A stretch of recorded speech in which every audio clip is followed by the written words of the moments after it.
5 years ago, I made a video called A Yinzer Delusion Why Mike Tomlin is a Bad Coach, which at the time was critically received by all audiences, including Steelers fans.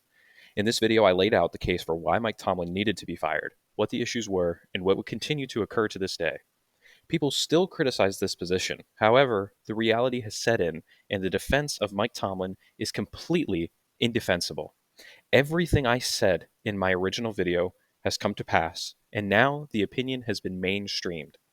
I lay this out because it is important to show that I have shared this consistent view for the last 5 years and have stayed consistent in my criticisms.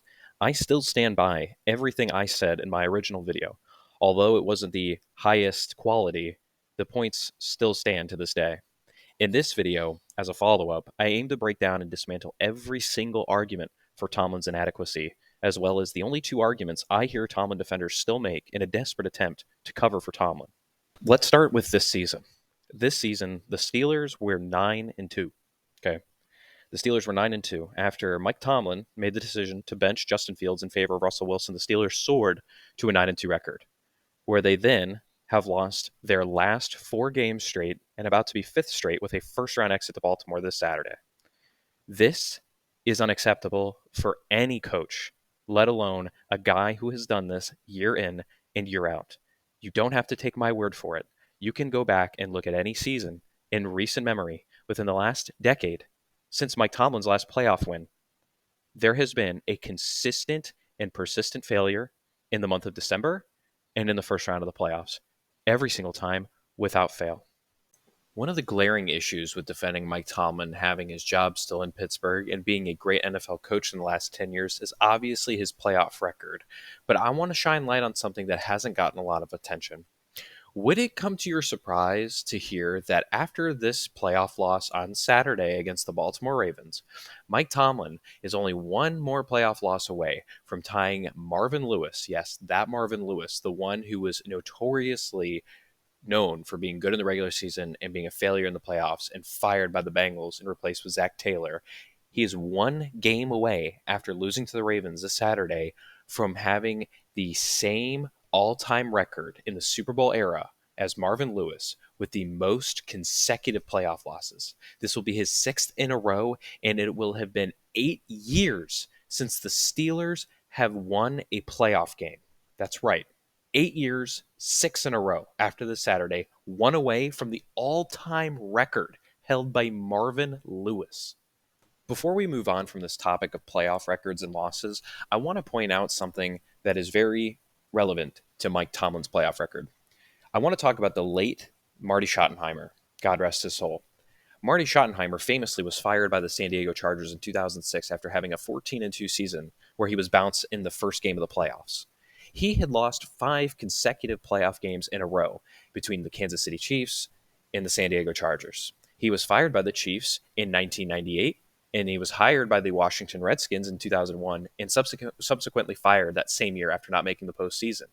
Then in San Diego, he lasted 6 years before, after having a 14-2 season, got bounced in the first round. What is the difference between a guy like Mike Tomlin and a guy like Marty Schottenheimer, who is an NFL legend, who is renowned as being a great coach, and people adore him still to this day? There is no difference. Marty Schottenheimer was a coach for 21 years in the NFL. Mike Tomlin has been a coach for the Steelers for 18 seasons. Okay?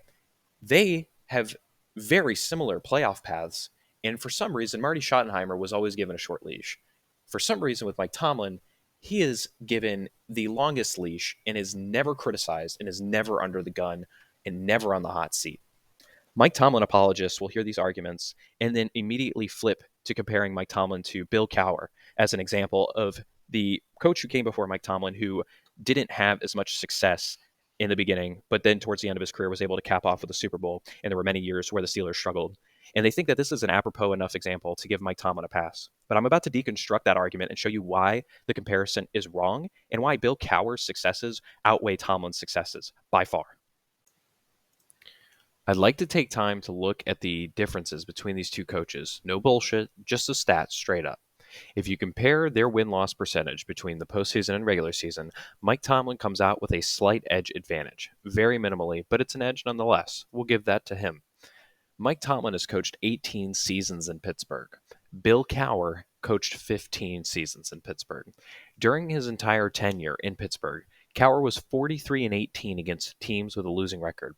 Sounds like it should be that way, right? You're playing losing teams, you should have a good record. Makes sense. Except for the fact that Mike Tomlin has a losing record against teams with a losing record. And you might be saying to yourself, well, that just means he wins against good teams and he wins when it matters. But he doesn't win when it matters because in the playoffs, he never performs. He might have won games earlier in his career against good teams when he had Bill Cowher's roster that he built, but it doesn't happen anymore. In fact, he's vastly underperforming against both bad teams and good teams alike. Let's take a look at their playoff records. In the last 8 seasons, Mike Tomlin has amassed no playoff wins. That's right, 0 playoff wins. In Cowher's entire career, the 2 times where he made the postseason and didn't win a playoff game were in the first 2 seasons of his career. Every single other time he made the playoffs, he won at least 1 playoff game. Mike Tomlin can't even hold a candle to that. His playoff record after the Saturday will be 8-11. Cowher's is 12-9. Cowher went to a Super Bowl just like Mike Tomlin did. They both won one and they both lost one. The difference is that Mike Tomlin hasn't been able to replicate that Super Bowl winning roster because he never built the coordinators on that roster and he never built the team on that roster. All of those players who significantly impacted that Super Bowl, James Harrison, Santonio Holmes, Hines Ward, Ben Roethlisberger, the offensive line, Alan Faneca, all of these people, those were draftees of Cowher.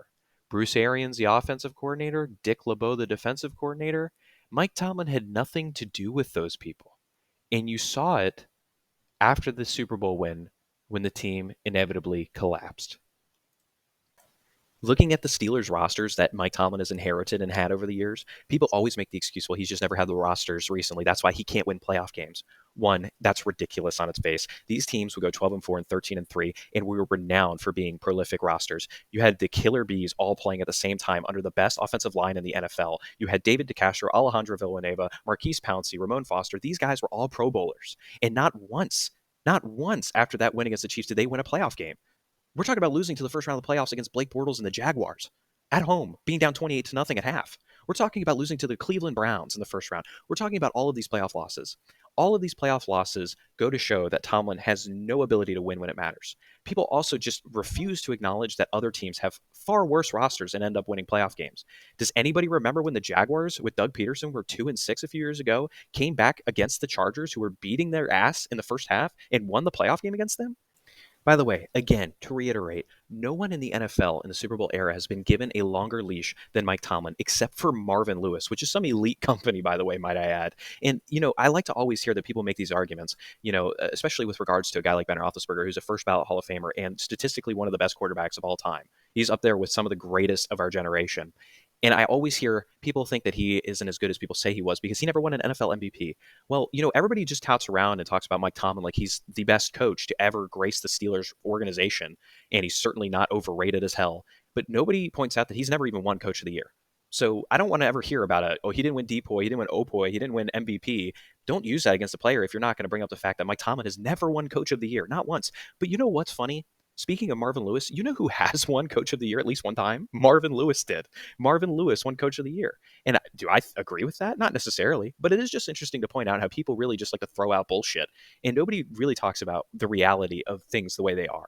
Now, I want to get into a finer tooth comb response to the only 2 arguments that I ever hear levied against Mike Tomlin haters, quote unquote, left. There's only 2 that I ever hear because everything else is untenable. There's just no way to defend it. The 2 positions are, 1, Mike Tomlin has never had a losing season, which I'm sure everybody is so tired of hearing. And 2, the fact that Mike Tomlin is liked and loved by other players and coaches and GMs around the NFL, both of which are not real arguments, and I'm about to tell you why. Firstly, with regards to the no losing seasons argument, which season matters more to you? Does it make you happier if your team goes 9-7 and goes all the way to the AFC Championship? Or does it make you happier when your team goes 13-4 and then loses in the first round every year? Because I don't know about you, but I would rather have a Super Bowl appearance and loss at a 9-7 record, now a 10-7 record, than going 13-4 and losing the first round every year. I think everybody would prefer that. You want to win when it doesn't matter, but then lose when it does matter. That doesn't make any sense. I'd also like to point out that there's many examples of coaches having success and still getting fired. Lovie Smith got fired after a 10-6 season. Schottenheimer famously got fired after having an incredible season with the Chargers. Okay, and not even to mention a more recent example, an offensive coordinator, albeit Ryan Grubb, the offensive coordinator for the Seahawks, was 10-7 this season. He had a higher than average yards per game for his Seahawks team this season, which, by the way, nobody's going to argue that the Seahawks have some prolific roster. Geno Smith is their quarterback, for crying out loud. He's not a great quarterback, but still, nonetheless, they average more yards a game than the Kansas City Chiefs this season, ladies and gentlemen, more than the Chiefs. And he still was fired after his first season as offensive coordinator. Doing the bare minimum is not grounds to keep your job. You're expected to have a winning season. Unless you're rebuilding the worst team in the NFL, who's coming off a disaster like the Panthers, it is expected of you to have a winning record. That is the bare minimum. I don't know who expects the team to not have a winning record when you're hiring a guy like Mike Tomlin, and he's been around for 18 seasons, by the way. But I just want to compare, because Pete Carroll, in his last 6 seasons with the Seattle Seahawks, had appeared in the playoffs 4 times in those 6 seasons. He had a playoff win in those 6 seasons. He had one season where he didn't have a winning record, and they still told him to get the hell out of Seattle. Okay, and this guy brought them a Super Bowl. This guy built a dynasty, or almost a dynasty. He at least brought them a Super Bowl. He brought them a Super Bowl against the Broncos. He brought them to another one against the Patriots, where they famously threw it on the goal line.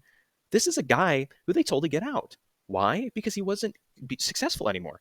He was having winning seasons. He was even making it to the playoffs. He wasn't successful when it mattered anymore. Mike Tomlin doing the bare minimum is not enough for him to maintain his job. Andy Reid famously was the Eagles head coach for many years. He brought that team to a Super Bowl. He brought that team to its highest success since they had Randall Cunningham, a team that had never won a Super Bowl, brought them to a Super Bowl, and a few years later was fired. They fired the guy who brought that team the only success that they have known for so long, and they had no qualms about it. They then bring in Chip Kelly. Chip Kelly gets fired after a few years, and then they find Doug Peterson after moving off Andy Reid. And Doug Peterson brings them to a Super Bowl and brings that franchise their first Super Bowl in their franchise's history, okay? And just because Andy Reid was a successful coach on the Chiefs doesn't mean that Eagles fans regret firing him, because when he was on the Eagles, he wasn't cutting it. He wasn't winning when it mattered on the Eagles. He wasn't bringing them to a Super Bowl and winning. He wasn't winning playoff games. He wasn't performing with the roster he had. He wasn't building a staff of a winning team. Two things can be simultaneously true. You can say that Mike Tomlin might go see success somewhere else on another team, but that doesn't make it a bad thing to fire him. If he's not successful here, he can be successful somewhere else. That's fine. But Eagles fans don't regret firing Andy Reid and him going somewhere else and having success there, because if they didn't fire him, they might have never even seen a Super Bowl, because with the Eagles, he wasn't winning Super Bowls. Doug Peterson did. And you know what's funny about Doug Peterson? Doug Peterson was fired just a few years after that Super Bowl win, the first in franchise history. The Eagles said, get out. You can talk about Howie Roseman, whatever, and the situation that went down, but they still told him to leave. That's a big deal. They fired a guy who just won a Super Bowl within 3 years. Then what happens? They bring in Nick Sirianni. And people want this guy fired too, especially if he doesn't perform this season in the playoffs, and rightfully so. They bring in Nick Sirianni, and again, another coach brings them to the Super Bowl, brand new. So it doesn't matter if you think that because the Steelers fire Mike Tomlin, they might not see a winning season every year all the time anymore. Clearly, getting rid of your head coach leads to fruits. It might not lead to fruits immediately, but it certainly did in many examples, especially with teams like the Eagles. You see, we went through 4 coaches, and had 2 Super Bowl appearances after the Andy Reid era. And just because Andy Reid is doing great in Kansas City doesn't mean that Eagles fans regret firing him, because when he was in Philly, he didn't perform. To harken back to my last video, and to focus in on this point even more about the blame always being shifted off of Mike Tomlin, this man has had multiple offensive coordinators. He's had Todd Haley, Randy Finkner, he's had Bruce Arians, he's had recently Matt Canada, who got fired, and now he's got Arthur Smith, who's a brand new offensive coordinator. He's had multiple defensive coordinators. He had Dick LeBeau. He's now with Terrell Austin. He's had multiple of all of these coaches change positions. He's changed coordinators. He's had 2 different GMs in his tenure, and he's had many different players who he's brought in or let go, and he still doesn't receive the blame. He's the only constant on this team that has remained. He is the problem. There's no doubt about it. You know, people talk about how Bill Belichick was the head coach and acting GM of his team.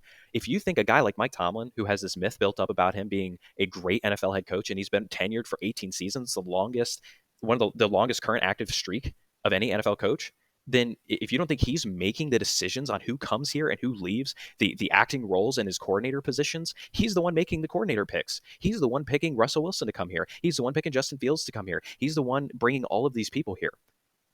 A guy like Omar Khan, who is a newly GM of the Steelers, he's not a guy who's been the GM of the Steelers for many years. He's a new GM for the Steelers. If you think he's usurping Mike Tomlin, if you think Mike Tomlin doesn't have more of a say in who comes to Pittsburgh than Omar Khan, then you haven't been paying attention. Mike Tomlin has the Roonies by the balls. Okay, this guy makes the decision of who comes here and who doesn't. The roster building, the coordinator building, the everything that has occurred with this team in the last 10 years can be almost completely drawn back to what Mike Tomlin has advocated for. And I don't even think he would deny it. In fact, I know he wouldn't deny it because he himself has taken accountability for it. Everybody praised him when he brought Russell Wilson here and then started him over Justin Fields, even though we were 4-2 with Justin Fields. And I'm not saying Justin Fields was great, but everybody praised him and said it was amazing that he made this decision, and only he had the balls to make a move like that, and look how well it paid off. But as soon as Russell Wilson has failed and the experiment is over and he's reverting to his old self, now nobody wants to shift the blame to Tomlin. It's all Russell Wilson's fault. It's Arthur Smith's fault. It's the system's fault. Mike Tomlin brought Arthur Smith here. He brought the last few offensive coordinators here. He brought Russell Wilson here to be the quarterback. He made the decision to start him. Somehow he gets praised for making those decisions, but when the decisions backfire, he doesn't take any of the blame for it. And I'm tired of hearing it because he is the only coach in the NFL I ever hear get these passes. Lastly, saying that players, GMs, owners, whatever, like Mike Tomlin and think he's a good coach, that's not an argument. Okay, players liking playing for somebody is not an argument. Okay, if it was, then it would translate to Super Bowl wins and playoff wins alike. Players can hate a coach. Players can think a coach is an asshole. Many people have thought many coaches who are successful are assholes in all sorts of sports, not just in the NFL, NBA, NHL, all of these sports, but they're good at what they do. Just because somebody's a cheerleader and is liked because he is one of the boys in the locker room doesn't mean that they're a good coach. It doesn't matter if these people like him. We deal in facts here, not emotion. And nobody's making a cogent argument for why Mike Tomlin should maintain his job. In fact, I challenge anybody to come to this video. First of all, apologize to me for being wrong after I made my video 5 years ago calling us out. And a lot of people came here and called me an idiot with nothing to back it up. And now they should apologize to me because I was clearly right. But I want anybody to come here and tell me exactly why you think Mike Tomlin should have his job, why it's not his fault, and then tell me at what point would you fire the guy. And the answer is there is no argument. Okay, I'd love to see an analyst come in here or somebody respond to this position. Somebody like Rich Eisen, who spends every day of his life under the table blowing Mike Tomlin about how great he is. Okay, I want somebody like that, or Mike Greeny, or whoever, to come and debunk all of these things, because I never hear anything. I don't hear any arguments. I just hear crying about no losing seasons all the time and players like him. That's literally the only argument. Nobody's going to come in here and actually make a defense of Mike Tomlin. And if you do, I would love to hear why, because I don't hear any defense of him anymore because there is none. And as an aside, at the end of the video, I just wanted to say as a note, I am a Steelers fan. I don't know how many times I have to reiterate this. You can call me a hater. You can say whatever you want about what I think about the Steelers organization. But here's the reality. It's not the 70s anymore. It's not 2005. It's not 2009 anymore. We are not winning Super Bowls. We're not even winning playoff games. This team has an identity crisis and has for a long time. The owners are AWOL and are out to lunch. The GM doesn't matter because we have a tyrant at head coach. We can bring in a guy like TJ Watt to be a first ballot Hall of Famer and one of the best linebackers in our franchise's history, and it wouldn't change a damn thing because of how poorly mismanaged this team is by our head coach, Mike Tomlin. We will never see success again as a franchise if he maintains the head coaching position. I said this 5 years ago, and you're seeing it continue now, and the rot is getting worse and worse and worse. And if it continues, you will never, ever see the Steelers dynasty come back in your lifetime.